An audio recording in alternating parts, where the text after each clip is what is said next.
নমস্কাৰ আপোনালোক সকলোকে পুনৰবাৰ স্বাগতম নসমাই মজিদ বন্ধুসকল বলগতে চাওক আজি 9টা গুৰুত্বপূৰ্ণ খবৰ। প্ৰথমটো খবৰ, অৰুণোদয় আঁচনিক লৈ নতুন নিয়ম ঘোষণা মুখ্যমন্ত্ৰী হিমন্ত বিশ্ব শৰ্মাৰ। 15 পৰা 28 ডিচেম্বৰৰ ভিতৰত কৰিব লাগিব এইটো কাম। এই কাম নকৰিলে বঞ্চিত হ'ব অৰুণোদয় আঁচনিৰ পৰা। অৰুণোদয় আঁচনি লাভ কৰিবলৈ কি কাম কৰিব লাগিব, কেনেকৈ কৰিব চাওঁ আহক। অৰুণোদয় আঁচনিক লৈ মুখ্যমন্ত্ৰী হিমন্ত বিশ্ব শৰ্মাৰ বৃহৎ ঘোষণা। এই কাম নকৰিলে বঞ্চিত হ'ব অৰুণোদয় আঁচনি লাভৰ পৰা। অৰুণোদয় নোপোৱাসকলৰ বাবে চৰকাৰে আনিলে সোণালী সুযোগ। পূৰ্বৰ পৰা অৰুণোদয়ৰ ধন নোপোৱা সকলকো নিয়ম বান্ধি দিলে চৰকাৰে। 15 পৰা 28 ডিচেম্বৰলৈকে ৰাজ্যত অনুষ্ঠিত হ'ব গাঁও সভা আৰু এই গাঁও সভাত নতুনকৈ নিৰ্বাচন কৰা হ'ব অৰুণোদয় আঁচনিৰ হিতাধিকাৰী।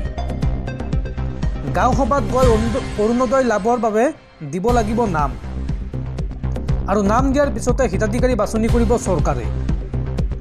অৰুণোদয় পাই থকা মহিলায়ো পুনৰ অন্তৰ্ভুক্ত কৰিব লাগিব নাম। গাঁও সভাত নাম অন্তৰ্ভুক্ত নকৰিলে বঞ্চিত হ'ব অৰুণোদয় লাভৰ পৰা। অৰুণোদয় আঁচনিক লৈ মুখ্যমন্ত্ৰী হিমন্ত বিশ্ব শৰ্মাৰ এই বৃহৎ ঘোষণা। পৰৱৰ্তী খবৰ, অসম মন্ত্ৰীসভাৰ বৃহৎ ৰদবদল। নৱনিযুক্ত 4গৰাকী মন্ত্ৰীক দিয়া হৈছে গুৰুত্বপূৰ্ণ দপ্তৰ। লগতে সালসলনি হ'ল কেইবাজনো জ্যেষ্ঠ মন্ত্ৰীৰ বিভাগ। বৰ্তমান অসম চৰকাৰৰ কোন বিভাগৰ দায়িত্বত কোন মন্ত্ৰী আছে চাওঁ আহক। অসম মন্ত্ৰীসভাত বৃহৎ ৰদবদল। নতুন 4গৰাকী মন্ত্ৰীক দিয়া হৈছে গুৰুত্বপূৰ্ণ দপ্তৰ। লগতে সালসলনি হ'ল কেইবাজনো মন্ত্ৰীৰ বিভাগ। নতুন মন্ত্ৰী প্ৰশান্ত ফুকনক শক্তি, দক্ষতা বিকাশ, চিকিৎসা, শিক্ষা, গৱেষণাৰ দায়িত্ব দিয়া হৈছে। নতুন মন্ত্ৰী কৌশিক ৰয়ক খাদ্য, খনিজ সম্পদ, বৰাক উপত্যকা উন্নয়নৰ দায়িত্ব দিয়া হৈছে। নতুন মন্ত্ৰী কৃষ্ণেন্দু পালক পশুপালন, মীন, লোক নিৰ্মাণ, PMHY ইত্যাদিৰ দায়িত্ব দিয়া হৈছে। নতুন মন্ত্ৰী ৰূপেশ গোৱালাক শ্ৰম, চাহ জনজাতি উন্নয়ন, গৃহ, কাৰাগাৰ, গৃহৰক্ষী আদিৰ দায়িত্ব দিয়া হৈছে। অশোক সিংহলক জলসিঞ্চনৰ লগতে স্বাস্থ্য বিভাগৰ দায়িত্ব দিয়া হৈছে আৰু সিংহলৰ হাতৰ পৰা কৰ্তন কৰা হৈছে নগৰ উন্নয়ন বিভাগ। ৰঞ্জিত কুমাৰ দাসৰ হাতৰ পৰা খাদ্য আৰু অসামৰিক যোগান বিভাগ কৰ্তন কৰা হৈছে। লগতে জ্যেষ্ঠ মন্ত্ৰী ৰঞ্জিত কুমাৰ দাসক জয়ন্ত মল্ল বৰুৱাৰ হাতত থকা পৰ্যটন বিভাগৰ দায়িত্ব দিয়া হৈছে। গৃহমন্ত্ৰী অতুল বৰাৰ হাতৰ পৰা পশুপালন কৰ্তন কৰি আবকাৰী বিভাগৰ অতিৰিক্ত দায়িত্ব দিয়া হৈছে। কেশৱ মহন্ত হ'ব ৰাজ্যৰ নতুন ৰাজহ আৰু দুৰ্যোগ ব্যৱস্থাপনা মন্ত্ৰী। মহন্তৰ হাতৰ পৰা পৰিবহণ, মীন, আবকাৰী বিভাগ কৰ্তন কৰা হৈছে। বিজ্ঞান আৰু প্ৰযুক্তিবিদ্যা, তথ্য প্ৰযুক্তি পূৰ্বৰ দৰেই মহন্তৰ হাততে থাকিব। পুৰখাওকৰা ব্ৰহ্মক হস্ততাঁত, বস্ত্ৰশিল্পৰ লগতে ভূমি সংৰক্ষণৰ অতিৰিক্ত দায়িত্ব দিয়া হৈছে। বন মন্ত্ৰী চন্দ্ৰমোহন পাটোৱাৰীক অতিৰিক্তভাৱে সংসদীয় পৰিক্ৰমাৰ দায়িত্ব দিয়া হৈছে। শিক্ষামন্ত্ৰী ৰণোজ পেগুৰ বিভাগৰ কোনো ৰদবদল হোৱা নাই।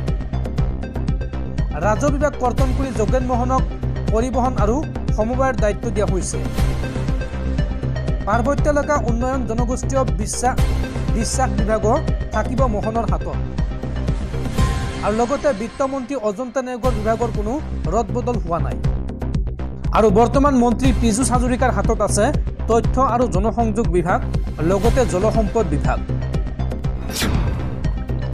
পৰৱৰ্তী খবৰ, অসমত গোমাংস নিষিদ্ধ কৰাক লৈ মুখ্যমন্ত্ৰী হিমন্ত বিশ্ব শৰ্মাক পুনৰ উভতি ধৰিছে সৌদ অসম সংখ্যালঘু ছাত্ৰ সন্থা চমুকৈ আমছুৱে।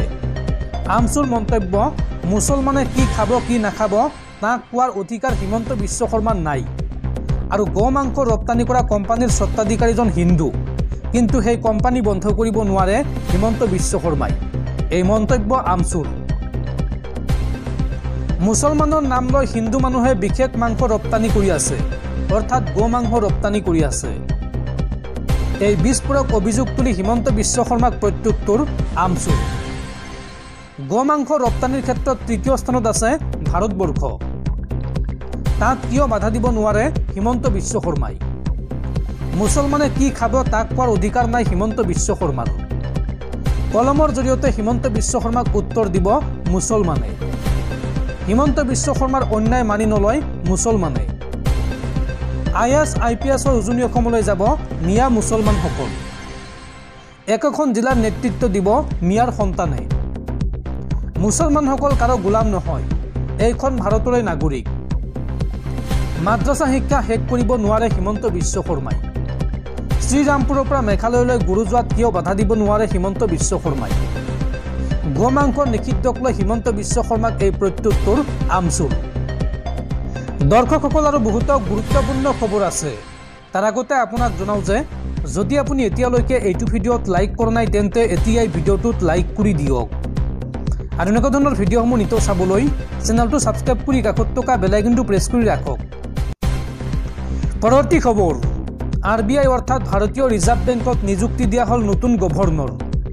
সঞ্জয় মালহোত্ৰাক ভাৰতীয় ৰিজাৰ্ভ বেংকৰ গভৰ্ণৰ হিচাপে নিযুক্তি। বৰ্তমানৰ গভৰ্ণৰ শক্তিকান্ত দাসৰ স্থলাভিষিক্ত হ'ব সঞ্জয় মালহোত্ৰা। উল্লেখযোগ্য যে বৰ্তমান বিত্ত মন্ত্ৰালয়ৰ ৰাজহ সচিব হিচাপে কাৰ্যনিৰ্বাহ কৰি আছে মালহোত্ৰাই।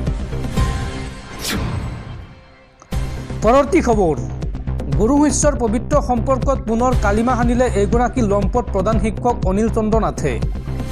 20 গৰাকী ছাত্ৰীয়ে শিক্ষকগৰাকীৰ বিৰুদ্ধে আনিলে ভয়ংকৰ অভিযোগ। পঢ়া শুনাৰ খবৰ কৰাৰ চলেৰে শিক্ষাৰ্থীৰ সৈতে কুকৰ্ম কৰাৰ অভিযোগ এইগৰাকী লম্পট প্ৰধান শিক্ষকৰ বিৰুদ্ধে। প্ৰধান শিক্ষক অনিল চন্দ্ৰ নাথৰ অপকৰ্ম এতিয়া জোকাৰিছে ৰাজ্য।